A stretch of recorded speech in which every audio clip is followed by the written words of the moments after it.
สบายดีมื้อนี้เราจะพาท่านไปรู้จักอีกสถานที่ธรรมชาติ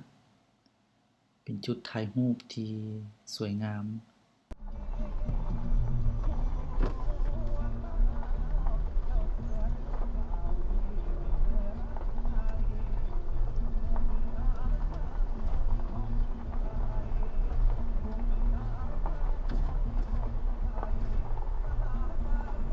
คนก็อยากนอน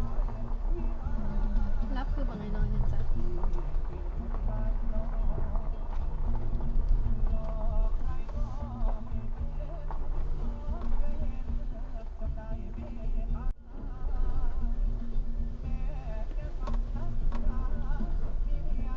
สองโมงแม่บ่มีเวียน ขายเป๊ปซี่กิน จักกิโลเกาะดีมาเนี่ย ออกเงินเท่าใด81กับ10ปลายโลพุ่นเนาะ 10 ปลายพุ่นบ่ไปกลับพอดีอย่ามันเยอะเบิ่งทาง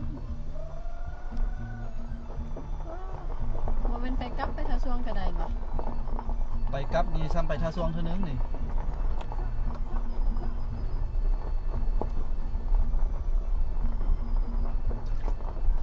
ทาสวงสักปลายกิโล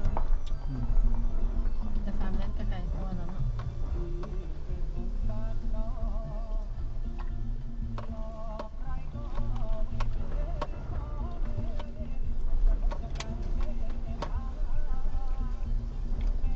โทรศัพท์น้องมานี่กดเข้าวิดีโอไว้สิถ่ายให้มันเห็นระบบรถ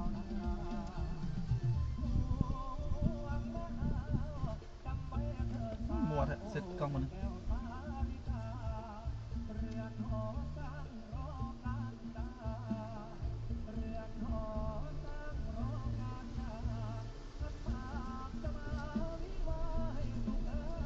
ทดลองใส่ระบบสวยลงเขาแล้วตัวนี้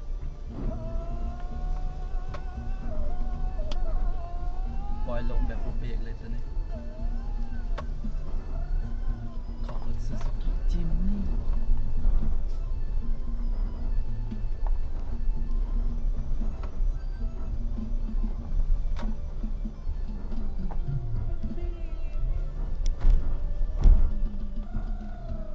ได้ละไอ้มาละ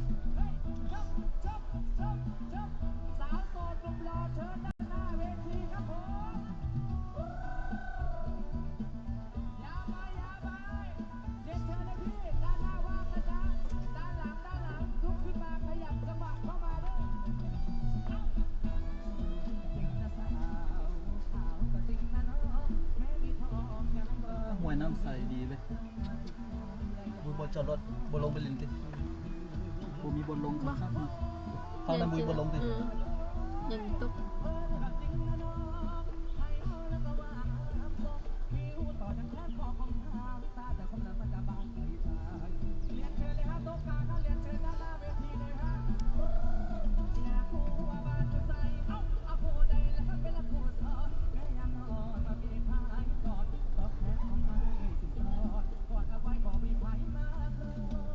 อันนี้ก็เป็นดินเป็นซุนๆคือกันบ่ที่ว่าเฮ็ดให้เฮ็ดนาอยู่นี่ นี่แต่สิ ไอ้คือว่ามันดินโครงการก็ไม่ได้เขต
ป้าทุก